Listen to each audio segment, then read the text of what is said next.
Hello बच्चों, welcome back to the SG classes. आज की इस वीडियो में हम शुरू करेंगे क्लास 9th का chapter number 6 lines and angles. ठीक है, देखो 9th क्लास का जो ज्योमेट्री सेक्शन है ना, वो यहाँ से शुरू होने वाला है। चैप्टर नंबर 6 से, और जो मोस्ट इंपॉर्टेंट चैप्टर है that is chapter number 6, chapter number 7 and chapter number 8। Geometry के इंपॉर्टेंट सेंटर्स है ना। ठीक है, और देखो क्या है कि 9th की जो ज्योमेट्री है वो इसलिए इंपॉर्टेंट है क्योंकि वो 10th में एज इट इज यूज होने वाली है ना। 10th के बाद हमको इतना ज्योमेट्री नहीं पढ़ना है, बट 9th और 10th के पर्सपेक्टिव से मैं बात करूं तो हमारा जो ज्योमेट्री है वो यहीं से शुरू होने वाला है। तो अपने जो बेसिक कॉन्सेप्ट्स हैं वो हम यहाँ पर डेवलप करेंगे और किस तरीके से उनको यूज कर रहे हैं वो सीखने वाले हैं। ठीक है, फिलहाल चैप्टर की शुरुआत करते हैं। ठीक, तो चैप्टर 6 है ना, लाइंस एंड एंगल्स। इसके बारे में ऑलरेडी ना जानते हो आप, है ना, 8th क्लास में भी पढ़ा हुआ है, थोड़ा बेसिक बेसिक सा पढ़ा हुआ है, ये वही है। ठीक है, बट थोड़ा सा इसको और डिटेल में पढ़ते हैं कि भाई ये क्या चीज है ना, लाइंस क्या है, एंगल्स और क्या है, कितने टाइप्स के होते हैं, ये सब हमको पढ़ना है। तो देखो चैप्टर 3 में हमने पढ़ा है कोऑर्डिनेट ज्योमेट्री, है ना। चैप्टर 3 में कोऑर्डिनेट ज्योमेट्री पढ़ा हुआ है। अब क्या है भाई, उसमें क्या था, है ना। उसके बाद प्लेन के, कार्टेशियन प्लेन के बारे में हमने पढ़ा था, एक उसी से समझते हैं। तो देखो प्लेन पर क्या होता है, प्लेन पर पॉइंट होता है ना। प्लेन पर पॉइंट है, पोजीशन बता रहा है वो, और हमें पता है कि भाई पॉइंट है क्या है एक्चुअली में ना। पॉइंट पॉइंट ऐसे, ये डॉट ही हो गया ना पॉइंट, है ना। अगर मैं प्लेन की बात करूं तो एक प्लेन पर जो सबसे छोटा एलिमेंट है उसको हम पॉइंट कह सकते हैं, है ना भाई। इसकी कोई लेंथ विड्थ कुछ नहीं होती है ना, ये भाई पोजीशन बता रहा होता है। ठीक है, तो अगर मैं इस प्लेन की बात करूं, उसको जूम इन करूंगा तो क्या होगा भाई, मेरे पास छोटे छोटे छोटे छोटे जो पॉइंट्स है, जो एलिमेंट्स है ना, वही क्या कहलाए जाएंगे, वो पॉइंट्स कहलाए जाते हैं। ठीक है, ये बेसिक सी चीज है। अब हमारा जो चैप्टर है, चैप्टर का नाम है लाइंस एंड एंगल्स। तो ये क्या है ना, तो देखो समझो, ये एक पॉइंट है, मैंने क्या करा, इसको पकड़ के इसकी पूंछ को इधर को कर दिया और इधर को बढ़ा दिया, है ना। एक प्लेन के अंदर एक पॉइंट को क्या करा मैंने, दोनों तरफ एक्सटेंड कर दिया। तो ये जो मेरे को रिजल्ट मिलता है, ये जो रिजल्ट मिलता है मेरे को, this is what, this is line. ठीक है ना, यहां पर ये एरो का मतलब क्या है, इस एरो का मतलब क्या है कि ये इनफाइनाइटली एक्सटेंड की जा सकती है। ठीक है ना, इसको हम कहते हैं लाइन। तो मैं एक पॉइंट को क्या कर दूं, दोनों डायरेक्शन में बढ़ा देता हूं तो एक लाइन मिल जाती है मेरे को। ठीक है ना, इसी को हम स्ट्रेट लाइन भी कहते हैं, इसी को हम स्ट्रेट लाइन भी कहते हैं। ठीक है, लाइन, है ना। इस तरह मैं इसको अगर बोलता हूं इस तरीके से ना, ऐसे ही, ठीक है, इस तरीके से बना देते हैं इसको। तो ये एरो क्या डिनोट करते हैं, ये एरो डिनोट करते हैं कि ये बोथ डायरेक्शन में एक्सटेंड की जा सकती है। इनफाइनाइट है ना, इनफाइनाइटली बढ़ा सकता हूं। अब लेकिन बात है क्या, है ना, बात क्या है, हम जो पढ़ेंगे भाई, जब ये इनफाइनाइट है तो मैं कैसे फाइंड करूंगा, मेरे को क्या मिलेगा यहाँ पर ना, तो मुझे जो चैप्टर में मिलेगा वो इसका एक हिस्सा मिलता है ना, इसका एक हिस्सा। मुझे फाइनाइट वैल्यू चाहिए, फिक्स वैल्यू चाहिए, तभी तो कैलकुलेट कर सकता हूं।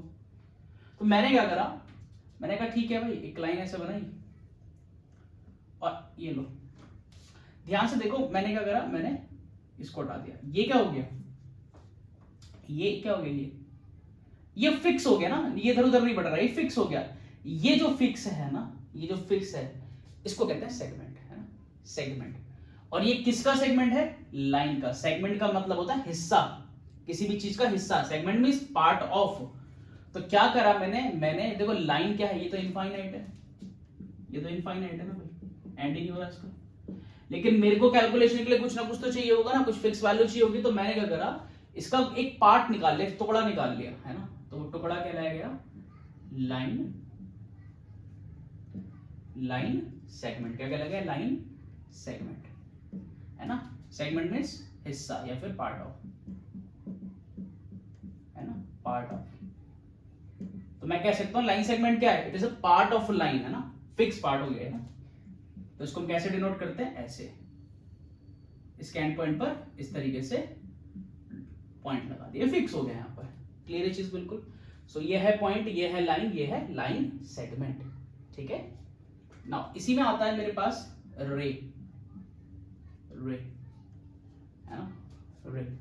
अब देखो रे में क्या होता है, रे में एक फिक्स पॉइंट होता है ना। क्या होता है, एक फिक्स पॉइंट हो गया ये, और किसी एक डायरेक्शन में इसको बढ़ा दिया, है ना। वो इधर भी हो सकता है, इधर भी हो सकता है। एक फिक्स पॉइंट है और उसको एक डायरेक्शन में मैंने क्या कर दिया है, बढ़ा दिया है, ये कहलाई जाती है रे। ठीक है ना, ये भी कहते हैं इसको, तो देखो इसको डिनोट करने का तरीका, लाइन को भी हम ऐसे कर सकते हैं, अगर मैं इसको ए बी बोल दूं, है ना, तो इसको हम बोल सकते हैं इस तरीके से ए बी, और छोटी सी लाइन इसके ऊपर बना दी, ठीक है। रे के लिए भी हम बोल सकते हैं, रे को भी हम ऐसे बोल सकते हैं ए बी।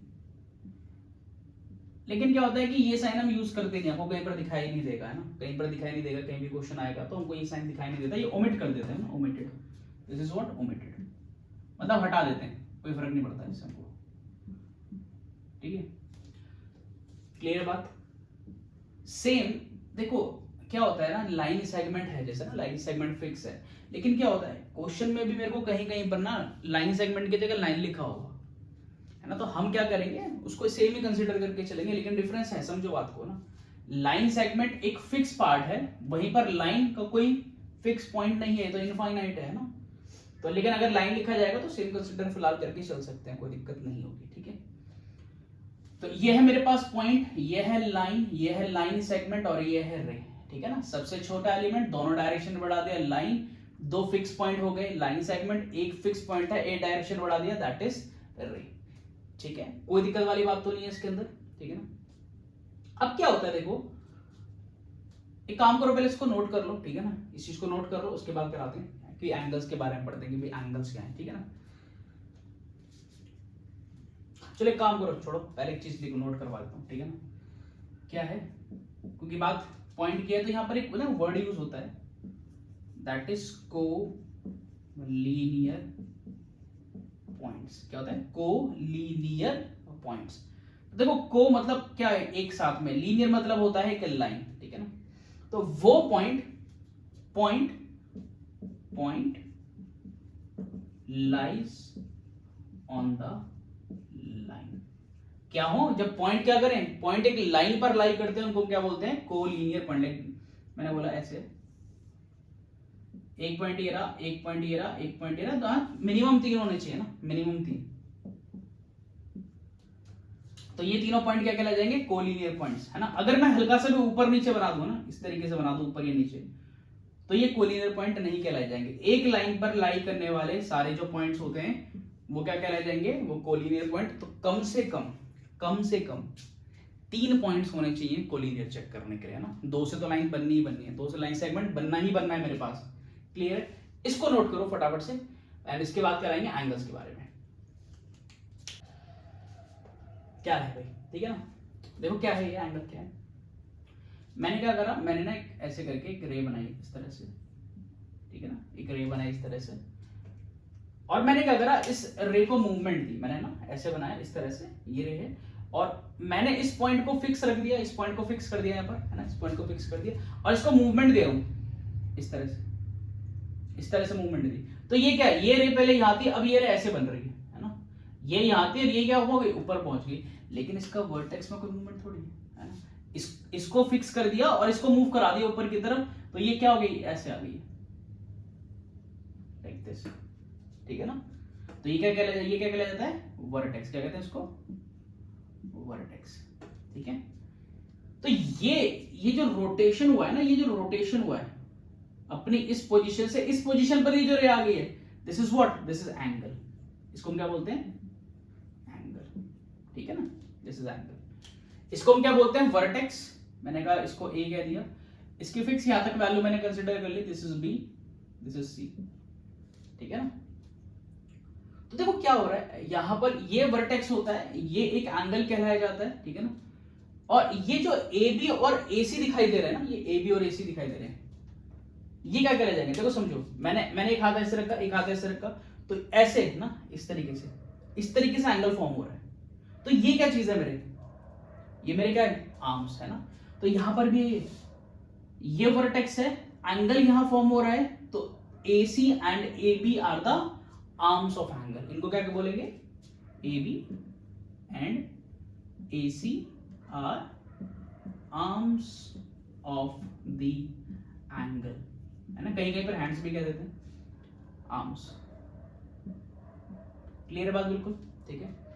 तो हम कैसे रिप्रेजेंट करते हैं ना, हम ऐसे लिख सकते हैं इसको कि भाई एंगल, है ना, ये जो वर्टेक्स है ये बीच में लिखा जाएगा, इसकी पोजीशन को मैं बदल सकता हूं, सो एंगल बी, AC भी यही होगा, और अगर यहां से बोलूंगा so this will be equals to angle CAB, दोनों एंगल एक ही होने वाले हैं। बात समझ में आ रही है? ठीक है ना? तो मोस्ट ऑफ द टाइम मैं एंगल को एक स्मॉल लेटर में लिखता हूँ, है ना। मैं मान लो इसको मैंने लिख दिया x डिग्री, है ना, y डिग्री, b डिग्री, फर्क नहीं पड़ता। अब देखो यहाँ पर एक छोटी सी और बात बताता हूँ। मान लो सपोज करो मैंने क्या करा, मैंने इसको ना x और एक्सटेंड बढ़ा दिया, एक्सटेंड कर दिया ऐसे करके दोनों डायरेक्शन में, और मैंने इसको लिख दिया ये पॉइंट D हो गया, ये पॉइंट E हो गया। जरा ध्यान से देखो, जब मैंने इसको एक्सटेंड करा है तो इस पर थोड़ी कोई इंपैक्ट पड़ रहा है, इस पर थोड़ी कोई इंपैक्ट पड़ रहा है भाई। ये तो एज इट इज, ये देख लो मैंने उसको जब एक्सटेंड करा तो इस पर तो, इसको तो मैंने छुआ भी नहीं है। तो इससे क्या पता चल रहा है कि अगर आर्म्स को एक्सटेंड कर दिया जाएगा तो एंगल पर यहां कोई इंपैक्ट नहीं पड़ेगा। तो मैं ये कह सकता हूं कि एंगल जो BAC है वो एक्चुअली में DAEB है ना। तो आप लिख सकते हो उसको डायरेक्ट, कोई दिक्कत वाली बात नहीं है, ठीक है ना। तो this is what, this is angle, this is what angle, ठीक है ना। नेक्स्ट, आई होप क्लियर हो गया होगा, है ना। अगर क्लियर नहीं है तो कमेंट में बता देना जो पॉइंट क्लियर नहीं है मेरे को, है ना। चलो नेक्स्ट क्या है, next is what, angle bisector, angle bisector. तो देखो यहां बाइसेक्टर वर्ड से एक चीज पता चलती है ना। बाइसेक्टर का मतलब होता है टू इक्वल पार्ट्स में ना। बाइसेक्टर मतलब क्या है, दो इक्वल पार्ट्स में जो डिवाइड कर दे, है ना, दो इक्वल पार्ट्स में जो डिवाइड कर दे। तो मैंने क्या कहा, like this, this is angle, this is an angle, this is ABC, है ना, दिस इज ABC, है ना, ये एंगल है। मैंने क्या करा, मैंने इस वर्टेक्स से एक रे निकाल ली, इस वर्टेक्स से एक रे निकाल ली, और वो रे ऐसे निकाली है, वो रे ऐसे निकाली है कि वो इस एंगल को दो इक्वल पार्ट्स में डिवाइड कर रही है ना। मैंने क्या करा, इस वर्टेक्स से एक रे निकाली है जो इस एंगल को दो इक्वल पार्ट्स में डिवाइड कर रही है। तो मैं क्या करूंगा, कहूंगा BD is the angle bisector of angle ABC, ठीक है ना। ये कुछ बेसिक बात है ना, ये कुछ बेसिक बात है कि भाई एंगल के बारे में। आई होप क्लियर हो गया होगा बिल्कुल ना। तो फटाफट से इसको नोट करो, उसके बाद हम करेंगे भाई टाइप्स ऑफ एंगल्स ना, कितने के टाइप्स के एंगल्स होते हैं और उनमें क्या क्या रिलेशन होने वाला है ना। तो ये सारी ना टर्म्स हैं, ये सारी टर्म्स हैं, ये आपको पता होनी चाहिए अच्छे तरीके से। जो क्वेश्चंस करेंगे उसमें सारी यूज होने वाली है। अगर ये नहीं पता होगा तो क्वेश्चन सॉल्व नहीं हो पाएगा हमसे। तो इनको अच्छे से समझो, ठीक है। चलो फटाफट नोट करो। इसके बाद नेक्स्ट आते हैं टाइप्स ऑफ एंगल्स। चलो नेक्स्ट है हमारे पास topic, that is what, types of angles, है ना। कि भाई एंगल कितने कितने टाइप के होते हैं, है ना। कंसिडर करके चलते हैं भाई, मैं एंगल को रिप्रेजेंट कर रहा हूं, है ना, एक्स से लिख देता हूं, स्मॉल एक्स से। तो सबसे पहले आता है मेरे पास एक्यूट एंगल, है ना, एक्यूट एंगल। एक्यूट एंगल क्या है, देखो मैंने कहा इस तरह से, इस तरह से, है ना, इस तरीके से बना दिया ABC। तो ये एंगल, इसको मैं x से कंसीडर कर रहा हूं, चलो ठीक है ना। तो डिग्री, x डिग्री, है ना। तो ये एक्यूट एंगल कब कहलाया जाता है, एक्यूट एंगल का मतलब होता है ऐसा एंगल जो 0 डिग्री से बड़ा होगा और 90 डिग्री से क्या होगा, छोटा होगा ना। तो मैं इसको लिख सकता हूं angle which is greater than 0 degree and less than 90 degree. Basic situation, जो एंगल क्या हो, 0 से बड़ा और 90 से छोटा हो, ऐसे एंगल को हम एक्यूट एंगल कह देते हैं, ठीक है ना। ये भी पढ़ा हुआ है 8th में, तो कोई बड़ी चीज नहीं, इसलिए फटाफट एक बार बस रिकॉल कर लेते हैं। Second is right angle, second is what, right angle, है ना, इस तरह से, इस तरह से हो गया। राइट मतलब बिल्कुल सीधा। तो ऐसा एंगल जो कितने डिग्री का हो, जो 90 डिग्री का होते हैं उसको हम क्या कहते हैं, राइट एंगल। और ऐसा ट्रायंगल जिसमें एक एंगल 90 का होता है उसको कहते हैं राइट एंगल ट्रायंगल, ठीक है। Third one is what, obtuse angle, obtuse angle. तो ये ऐसे होता है, इस तरह से बना दिया मैंने, है ना, ABC। तो देखो अगर ऐसे बनाऊंगा तो 90 है, तो ये 90 से क्या हो रहा है, 90 से ज्यादा हो रहा है, ठीक है ना। तो इस एंगल को मैं बोलूंगा, इसको बोलेंगे angle which is greater than 90 degree and less than 180। ऐसा एंगल जो 90 से बड़ा होता है और 180 से छोटा होता है, ऐसे एंगल को हम क्या बोलते हैं, ऑब्ट्यूज एंगल, ठीक है ना। Fourth is what, straight line या स्ट्रेट एंगल, स्ट्रेट लाइन या फिर स्ट्रेट एंगल, ठीक है ना, स्ट्रेट एंगल। तो समझ गए होगे, स्ट्रेट मतलब बिल्कुल सीधे, है ना। तो हम क्या करते हैं, ऐसे बस एक लाइन बना देंगे और किसी पॉइंट पर अगर मैं एंगल देखूंगा, this angle, this is ABC, है ना, किसी भी पॉइंट पर बनाऊंगा तो मैं क्या बनेगा, वो ये जो एंगल फॉर्म होगा इसको हम कहेंगे स्ट्रेट एंगल। सो इसमें क्या होता है ना, where angle is what, angle is 180 degree. Angle कितना बच जाए, 180 डिग्री, दिस इज 180 डिग्री, ठीक है। कोई दिक्कत वाली बात, बहुत बेसिक चीज है। नेक्स्ट फोर्थ, देन फिफ्थ आते हैं, क्या है, ऑब्ट्यूज के बाद आता है रिफ्लेक्स एंगल ना, रिफ्लेक्स एंगल। तो ये थोड़ा सा इंपॉर्टेंट है हमारे पास, रिफ्लेक्स एंगल है ना, रिफ्लेक्स। तो देखो मैं लाइन वाइज ही चल रहा हूँ, 90 से छोटा 0 से बड़ा, 90 के बराबर, फिर 90 से बड़ा 180 से छोटा, फिर 180, तो फिर क्या आना चाहिए भाई, ऐसा एंगल जो क्या हो, angle which is greater than 180 degree and what less than 360 degree. जो क्या हो, 180 से बड़ा हो और क्या हो, 360 से छोटा हो, ऐसे एंगल को हम कहते हैं रिफ्लेक्स एंगल। तो लाइक दिस, देखो समझो, ऐसे इस तरह से बना लो, ABC, है ना।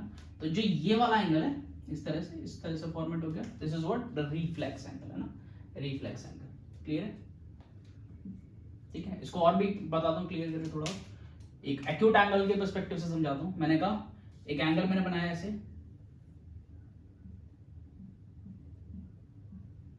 इस तरह से, तो ये एक एंगल हो गया एक्यूट एंगल। तो मैं क्या कर रहा हूं, मैं इस एक्यूट एंगल को छोड़कर बाकी का जो रिमेनिंग एंगल देख रहा हूं, ये this is what, this is reflex angle, है ना, reflex angle.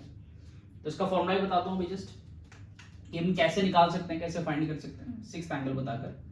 Sixth is what, complete angle, complete angle.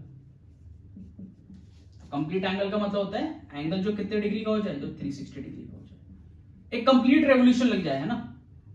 एक पॉइंट के पर्सपेक्टिव से अगर मैं देखूंगा ऐसे, तो एक कंप्लीट जो रेवोल्यूशन लगा लेगा, ये पूरा चक्कर लगा लेगा, तो this is what, this is 360 degree angle, है ना, this is 360 degree angle, this is 360 which is complete angle, ठीक है ना। तो देखो क्या चीज है भाई, क्या कर रहा हूं मैं इस एंगल में ना, कंप्लीट एंगल में से, मैं कंप्लीट एंगल्स में से क्या कर रहा हूं मैं, उस एक्यूट एंगल को माइनस कर दिया है ना, या फिर ऑब्ट्यूज भी हो सकता है ना। मतलब मैंने क्या करा, मैंने टोटल एंगल में से दिए हुए एंगल को माइनस कर दिया, तो क्या बचा मेरे पास, रिफ्लेक्सिव, ये वाला पोर्शन बचा, तो इसको कहते हैं रिफ्लेक्सिव एंगल, है ना, रिफ्लेक्सिव या रिफ्लेक्स एंगल। तो देखो क्या होता है इसका फॉर्मूला, दिस इज 360 माइनस जो भी एंगल मेरे पास दिया गया है। बात समझ में आ रही है। तो ये थे, देखो ये है इनके इंडिविजुअल जो बातें थी ना, इंडिविजुअल, सबकी अलग अलग बात है ना, कि भाई एक्यूट क्या है, राइट क्या है, ऑब्ट्यूज क्या है, स्ट्रेट क्या है, रिफ्लेक्स एंगल क्या है, कंप्लीट एंगल क्या है। ये इनका इंडिविजुअल नेचर था, है ना, सबके बारे में एक एक बात थी कि भाई ये चीज होती है। अब जो है, अब इन कुछ एंगल्स हैं जिनके अंदर कुछ रिलेशनशिप्स होते हैं, वो रिलेशनशिप पढ़ेंगे, है ना, और वो बहुत ज्यादा इंपॉर्टेंट है, बहुत ज्यादा इंपॉर्टेंट है। 9th और 10th के पर्सपेक्टिव से तो काफी ज्यादा इंपॉर्टेंट है वो हमारे लिए, ठीक है। अब तो खैर कॉम्पिटिटिव एग्जाम्स में भी हमारे पास ज्योमेट्री सेक्शन काफी ज्यादा बढ़ गया है, तो वहां पर यही सब पूछा जाता है, एंगल्स के बारे में काफी ज्यादा पूछा जाने लग गया है, ठीक है ना। तो फटाफट इस चीज को नोट कर लो, एंड देन फिर आते हैं अपने इनके रिलेशनशिप के बारे में ना, कि भाई एक दो एंगल्स को एक साथ में रख दें तो क्या क्या कॉम्बिनेशन फॉर्म करते हैं, उन कॉम्बिनेशन को हम क्या कह देते हैं, है ना, उनका क्या नामकरण है, वो हम समझेंगे। चलो फटाफट इसको नोट करो। चलो क्या है नेक्स्ट, रिलेशनशिप ऑफ एंगल्स, है ना। रिलेशनशिप ऑफ एंगल्स मतलब डिफरेंट टाइप के, है ना, कॉम्बिनेशंस हैं, रिलेशन है, ये है क्या चीज, है ना। वहां तो मैंने क्या करा, इससे पहले मैंने बस इंडिविजुअल नेचर बताया था कि भाई ये एंगल इस तरह का होगा, ये एंगल इस तरह का होगा। अब क्या है यहाँ पर ना, तो सबसे पहले आता है एडजेसेंट एंगल्स,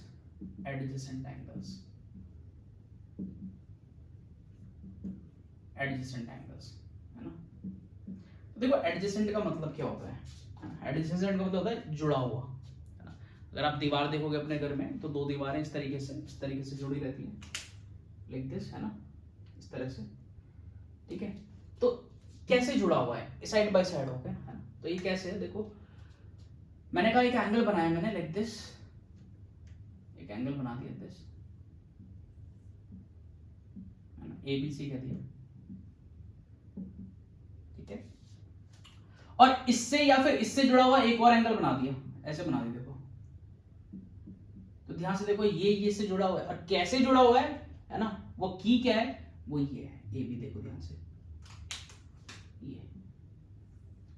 तो क्या दिख रहा है मेरे को दिख रहा है कि दो एंगल्स हैं, एक ये वाला है और एक ये वाला है, लेकिन इन दोनों के अंदर एक जो आम आ रही है वो क्या आ रही है, वो कॉमन आ रही है, वो क्या आ रही है, वो कॉमन आ रही है।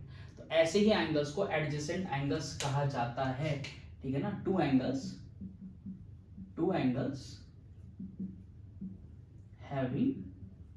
having one common arm and vertex, है ना। वर्टेक्स देख लो, अगर आप देखो ना ABD बोलोगे और ABC बोलोगे तो ये पॉइंट तो दोनों के अंदर है, ये पॉइंट क्या है, दोनों के अंदर है, ठीक है ना। तो ऐसे एंगल्स को हम क्या बोलते हैं, ऐसे एंगल को हम एडजेसेंट एंगल्स कह देते हैं, जिनके अंदर एक कॉमन आर्म है और एक वर्टेक्स है कॉमन। क्लियर बात, बिल्कुल, आई थिंक बिल्कुल समझ में आ गया होगा।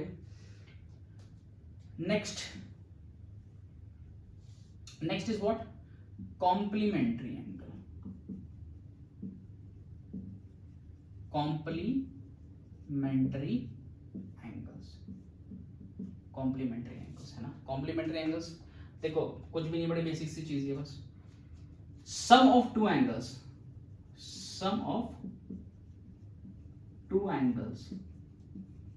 Is 90 degree. दो एंगल्स को ऐड करूं, दो एंगल की वैल्यू को ऐड करूंगा और वो 90 बनेगा, तो ऐसे एंगल्स को कॉम्प्लीमेंट्री एंगल कहेंगे, ठीक है ना।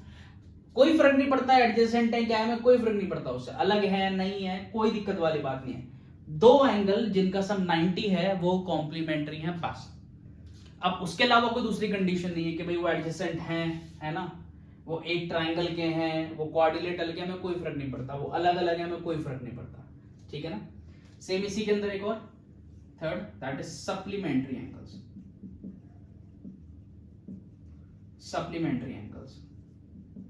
तो देखो इसी का छोटा सा एक्सटेंशन है बस, क्या, sum of two angles is 180 degree. दो एंगल्स जिनका सम 180 डिग्री का हो जाता है, दो एंगल्स जिनका सम 180 डिग्री का हो जाता है, उनको हम कहते हैं को सप्लीमेंट्री एंगल्स। क्लियर है बात। अब देखो ना, क्यों एम्फेसाइज कर रहा हूं कि कोई भी दो एंगल्स है ना, फर्क नहीं पड़ता कैसे भी होगा ना, वो ट्राइंगल के हैं, वो एडजेसेंट हैं, वो क्वाड्रिलेटरल के हैं, हमें कोई फर्क नहीं पड़ता। क्यों बोल रहा हूं, क्योंकि यहां पर एक और ऐसी वैल्यू है जिनका सम 180 डिग्री होता है ना, तो उस पर थोड़ा सा ध्यान देना है। इसको हम कहते हैं लीनियर पेयर, और ये बहुत ही इंपॉर्टेंट है, बहुत ज्यादा इंपॉर्टेंट है ना, लीनियर पेयर। तो इसलिए मैंने इसके जस्ट नीचे लिखा है ताकि डिफरेंशिएट कर सको भाई क्या अंतर है इसमें ना। तो देखो क्या हो रहा है, मैंने क्या कहा, यहां कर देते, बना देते, चलो बना देते। मैंने कहा एक ऐसे करके एक लाइन है, ठीक है, ये लाइन सेगमेंट ले लो, पार्ट कर लो उसका, और मैंने इसके किसी भी एक पॉइंट को ले लिया और वहां से एक रे पास करवा दी, लाइक दिस। ऐसे भी हो सकते हैं, ऐसे भी, फर्क नहीं पड़ता। तो इसको C कह दिया, इसको D। तो ध्यान से देखो, मेरे पास दो एंगल फॉर्म हुए, एक ये हुआ, एक ये हुआ, है ना। लेकिन समझो बात को जरा, अगर मैंने एक रे बना दी है तो टोटल एंगल पर थोड़ी कोई इंपैक्ट पड़ा है, इस टोटल एंगल पर थोड़ी कोई इंपैक्ट पड़ा है। तो टोटल एंगल ये वाला जो एंगल है, ये वाला एक लाइन के ऊपर है। और अभी थोड़ी देर पहले बताया था कि स्ट्रेट लाइन पर एंगल कितने डिग्री का है, 180 डिग्री का। भाई मैं उसके पार्ट्स कर दूं, है ना, और उन पार्ट्स को बाद में ज्वाइन कर दूं तो रहेगा तो टोटल उतने नहीं है ना, टोटल पर थोड़ी इंपैक्ट पड़ेगा, बस पार्ट्स ज्यादा बन गए मेरे। ठीक है, तो यहीं से एक चीज निकल कर आती है, ध्यान से देखो। और ये दोनों एडजेसेंट है क्योंकि कॉमन आर में CD, ये भी कॉमन आर, बात समझ में आई? ठीक है ना, तो हम इसको क्या कह देते हैं, sum of two adjacent angles, sum of two adjacent angles on a line is 180 degree. देखो ध्यान से, इसमें और इसमें बहुत फर्क है। यहां पर मैंने बोला है सम ऑफ टू एंगल्स, मतलब कोई भी दो एंगल हो, फर्क नहीं पड़ता वो एडजेसेंट है या नहीं है, कोई लेना देना नहीं है। दो एंगलों को ऐड कर दो, सप्लीमेंट्री, बात खत्म। दो एंगलों को ऐड करके 180 कर दो, सप्लीमेंट्री, बात खत्म। लेकिन अगर बात करें लीनियर पेयर की, तो इसके अंदर दो एंगल्स चाहिए, लेकिन वो दोनों एंगल एडजेसेंट एंगल्स होने चाहिए और एक लाइन पर होने चाहिए। ठीक है ना, एक लाइन पर होने चाहिए इस तरह से, तो उनको हम कहते हैं लीनियर पेयर। लीनियर मतलब एक लाइन, पेयर मतलब दो। एक लाइन पर बनने वाले दो एडजेसेंट एंगल्स का सम 180 डिग्री होता है। बात बिल्कुल क्लियर है, दोनों में डिफरेंस पता चला है कि नहीं चला? ठीक है ना। नेक्स्ट क्या भाई, फिफ्थ है property angles on a straight line, है ना, angles on a straight line, on a straight line. देखो इसी का एक्सटेंशन है और कुछ नहीं है, समझो बात को। मैं क्या कहता हूं, मैंने बोला एक लाइन बन गई ऐसे, ठीक है ना, ए बी, और ऐसे चलो एक मैंने बना दिया सी, ये डी हो गया सी।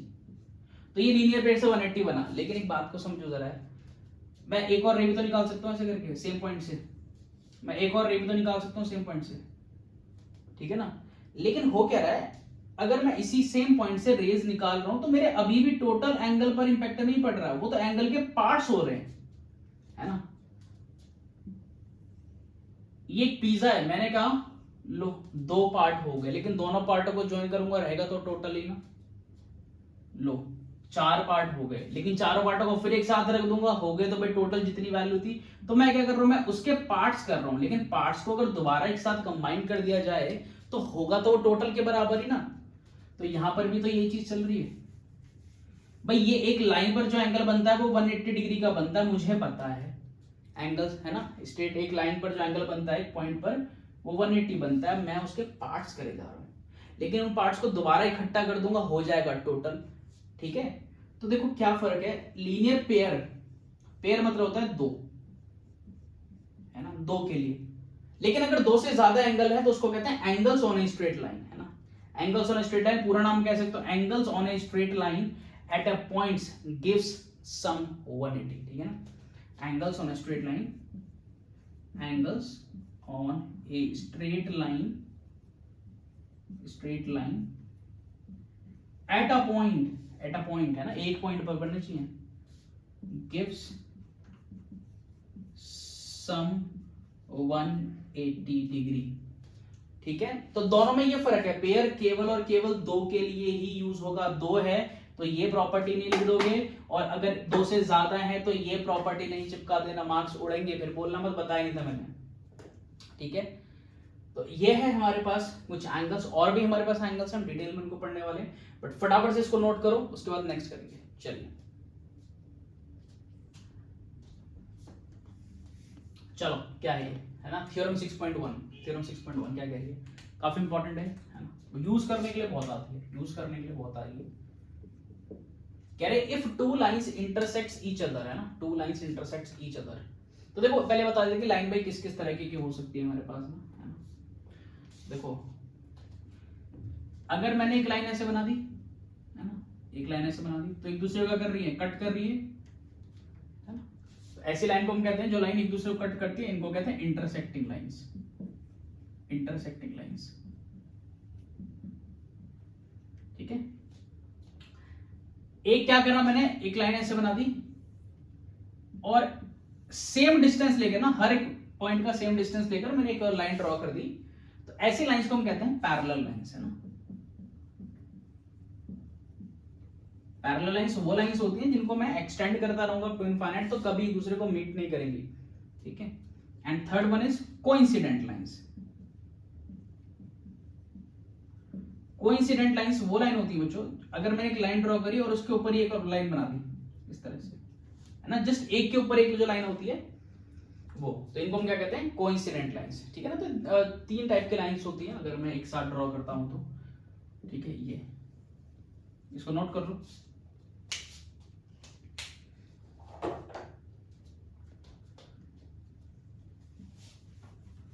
चलो इस टॉपिक पर आते हैं। क्या है, कह रहे if two lines intersects each other then the vertically opposite angles are equal. दो लाइन अगर इंटरसेक्टिंग हैं तो उनके वर्टिकल अपोजिट एंगल्स इक्वल होते हैं। तो देखो क्या है, मैंने कहा एक लाइन ऐसे बनी, है ना, एक लाइन ऐसे बनी, मैंने इनका पोर्शन ले लिया, मैंने इसको ए पॉइंट का, इसको बी कह दिया, this is C, this is D, they intersects at point O. मैंने ये कंसीडर कर लिया ना कि ओ पॉइंट पर इंटरसेक्ट कर रहे हैं, है ना, ओ पॉइंट पर, इस तरह से। सो ये इनका कहने का मतलब हुआ कि ये वाला जो एंगल है वो इसके बराबर है और ये वाला जो एंगल है वो इसके बराबर है। ये ऐसा होता है ना, ये कह रहे हैं ऐसा होता है, आप प्रूफ करके बताइए। मैं ठीक है भाई। तो देखो अब तक प्रूविंग जो है, अब तक जो कॉन्सेप्ट पढ़े वो कहीं ना कहीं तो यूज होने वाले। दिमाग उसी चीज का सोचो, अप्रोच वही रखो कि जो पढ़ा है वो यूज कर सकता हूं कि नहीं कर सकता। सही है गलत आ रहा है वो बात की बात है, पहले करना तो शुरू करो, सॉल्व तो करना शुरू करो, ट्राई तो करो। बात समझ में आ रही है? रास्ते मिलेंगे, नहीं मिलोगे तो गलत पर आओगे, वापस आओगे, है ना। तो ये तो पता लगेगा ना कि वो रास्ता गलत था, वहां दोबारा तो नहीं जाओगे। चलिए, तो देखो सबसे पहले क्या है, मेरे को पता है कि भाई ए बी और सी डी क्या है, लाइन है। तो मैंने क्या करा, ठीक है, गिवन लिख दिया, A B and C D are the lines intersects each other at point. भाई ये तो जानता हूं मैं, ये दोनों लाइन है एक पॉइंट ऊपर इंटरसेक्ट करनी, बात करता हूं। प्रूफ क्या करना है, to proof vertical opposite angle. तो ये एंगल इसके बराबर, दैट मींस एंगल एओडी किसके इक्वल होगा, बराबर हो जाएगा बीओसी के। ये प्रूफ करना है। और दूसरा एंगल एओसी प्रूफ करना है एंगल बीओडी के। ये दो बातें मुझे प्रूफ करनी है, यूज बहुत होगी है बट फिलहाल प्रूफ करके देख लेते हैं। तो देखो सबसे पहली बात, जैसे इन्होंने बोला लाइन है तो मेरा दिमाग काम करना शुरू कर देगा ना, फटाफट से एनालाइज करना शुरू कर देगा। लाइन लाइन लाइन लाइन से रिलेटेड क्या है ना, लाइन पर एंगल फॉर्म होते तो क्या होता है। तो मैंने सबसे एक बेसिक प्रॉपर्टी पढ़ी है बढ़िया वाली कि एक लाइन पर दो एडजेसेंट एंगल, मैं बोलूंगा एक लाइन पर किसी एक पॉइंट पर दो एंगल्स फॉर्म हो रहे हैं तो इनका सम 180 डिग्री का है। लीनियर पेयर प्रॉपर्टी पढ़ी है या नहीं पढ़ी है ना। तो देखो मैं मार्क कर देता हूं, मैं नेमिंग कर देता हूं। मैंने कहा चलो इसको एंगल 1 लेते हैं, इसको 2 ले लेते हैं, इसको 3 एंड दिस इज 4, ठीक है। अब ध्यान से देखो, जस्ट सपोज करो कि ओसी है ही नहीं यहाँ पे, एओसी है ही नहीं यहाँ पे, तो क्या दिख रहा है, केवल ए भी दिखाई दे रहा है, केवल ए भी, ये रहा। और इसके ऊपर इस पॉइंट से एक रे मैंने ऐसे पास करवा दी, तो भाई एंगल 1 और एंगल 2 लीनियर पेयर फॉर्म होगा या नहीं होगा। एडजेसेंट एंगल्स हैं, एक लाइन पर एक पॉइंट पर एडजेसेंट एंगल्स हैं, तो दोनों का सम होगा 180 डिग्री लीनियर पेयर। तो मैं क्या कह सकता हूं, A B is a line, है ना, A B is a line, is a line. तो हम यूज कर सकते हैं कि angle 1 plus angle 2 is equal to 180 degree by linear pair. सीधा सीधा, कोई दिक्कत थोड़ी है भाई, प्रॉपर्टी जानता हूं मैं, इसीलिए प्रॉपर्टी काम की यूज करनी है। Consider this is equation number 1, this is equation number 1। And जरा ध्यान से देखो, मैं ये भी तो कह सकता हूँ सीडी भी तो लाइन ही है भाई, साफ साफ दे रखा है ना, दो लाइन इंटरसेक्ट कर रही है, तो सीडी भी लाइन है। सपोज कर लो ओ भी है ही नहीं इधर, तो केवल ऊपर वाला पोर्शन दिख रहा है, तो ये एक रे हो गई है। तो 1 और 4 ये दोनों भी तो क्या होंगे, ये भी तो लीनियर पेयर फॉर्म कर रहे हैं, है तो लाइन ही वो भाई, इसको भूल जाओ 1 और 4। Angle 1 plus angle 4 also 180 degree with the same reason linear pair. Consider this is equation number 2। Problem क्या है? दिक्कत है, कोई परेशानी है? अब जरा ध्यान से देखो भाई, 1 और 2 का सम भी 180 है, 1 और 4 का सम भी 180 है ना। ए भी बी के बराबर है, सी भी बी के बराबर है, तो क्या ये नहीं कहा जा सकता ए और सी भी आपस में बराबर है? यूनिवर्सल ट्रूथ है भाई, समझ रहे हो? तो मैं क्या कहता हूं, मैं कहता हूं इक्वेटिंग 1 एंड 2। मैंने क्या करा, 1 और 2 को एक साथ रख दिया ना। सो यहां से क्या मिलेगा भाई, एंगल 1 प्लस एंगल 2 मिलेगा एंगल 1 प्लस एंगल 4 के। सही है, एंगल 1 से एंगल 1 खत्म कहानी, एंगल 2 किसके इक्वल हो जाएगा? एंगल 4 के। क्या यही प्रूफ करना था? देखना जरा, एंगल 2 बराबर किसके हो गया? एंगल 4 के। ठीक है, तो एक चीज प्रूव ही हो गई है। अब देखो सेम ही कॉन्सेप्ट है ना। सिमिलरली मैं क्या करूंगा, जब मैं CD को लाइन लूंगा तो मैं एंगल 2 और एंगल 3 ले लूंगा। भाई पिछली बार मैंने क्या करा, CD जब लाइन ली मैंने तो ऊपर वाला एंगल लिए, CD लाइन है तो नीचे के भी तो एंगल है, तो 2 और 3 भी 180 बनाएगा। ठीक है, और 1 और 2 भी 180 बनाएगा, 2 से 2 कैंसिल हो जाएगा तो 1 और 3 सेम आ जाएगा। तो यहाँ सिमिलरली फिलहाल मैं लिख देता हूं मैं, आप ट्राई खुद से करेंगे, ठीक है ना। Similarly angle 1 will be equals to angle 3। तो हम कह सकते हैं कि जी हाँ, जब दो लाइन इंटरसेक्ट करती हैं तो जो ये वर्टिकल अपोजिट एंगल्स होते हैं ये आपस में इक्वल होते हैं। ये कॉन्सेप्ट बहुत यूज होने वाला है ना, ठीक है, वैल्यूज फाइंड करने के लिए काफी ज्यादा यूज होने वाला है। ये कॉन्ग्रुएंसी में भी काफी ज्यादा यूज होगा, है ना। ट्राइंगल जब पढ़ेंगे कॉन्ग्रुएंसी में भी यूज होने वाला है। जब हम 10th क्लास में ट्राइंगल्स में सिमिलैरिटी पढ़ेंगे वहां पर भी काफी यूज होने वाला है। तो ये कॉन्सेप्ट्स हैं, बिल्ड यहीं से होंगे, है ना। बेसिक कॉन्सेप्ट है, बिल्ड यहीं से होंगे इसी चैप्टर से। लेकिन क्या होगा कि हम ये यूज करके ही आते हैं, है ना। अगर ऐसा नहीं है कि मैंने तुमको पढ़ा दिया तुमने याद कर लिया इसको, तो आप ये नहीं समझ पाओगे कि ये यूज होगा कैसे। आप रट के बैठ जाओगे भाई बराबर है, बस हो गया खत्म, है ना। थ्योरम आ गई तो आप प्रूफ कर दोगे फटाफट से। लेकिन एग्जाम में तो इस पर बेस्ड क्वेश्चंस होंगे, इसका यूज कैसे आएगा ना, कैसे यूज कर पाओगे वो हम आगे आके सीखेंगे। क्लियर है चीज बिल्कुल? तो फटाफट से चीज को नोट करो। तो यहां पर, है ना, यहां पर इस वीडियो को एंड करते हैं। तो कंप्लीट अच्छी तरीके से मैंने एक्सरसाइज 6.1 का पूरा बता दिया है ना। पूरा अच्छी तरीके से जो जो कॉन्सेप्ट हमको यूज करने हैं, है ना। हम पूरी एक्सरसाइज में क्वेश्चन ज्यादा नहीं है, टोटल मिला के चैप्टर में एक्सरसाइज में 18 क्वेश्चन के राउंड है, 6 करके। तो क्वेश्चन एनसीईआरटी में उतने ज्यादा नहीं है, तो जुड़े रहना क्योंकि मैं एग्जाम्पलर का भी हर एक क्वेश्चन सॉल्व करवाऊंगा, हर एक चैप्टर का। ठीक है, तो आज की वीडियो में इतना ही है। फटाफट से इसको नोट करो, मिलते हैं नेक्स्ट वीडियो में।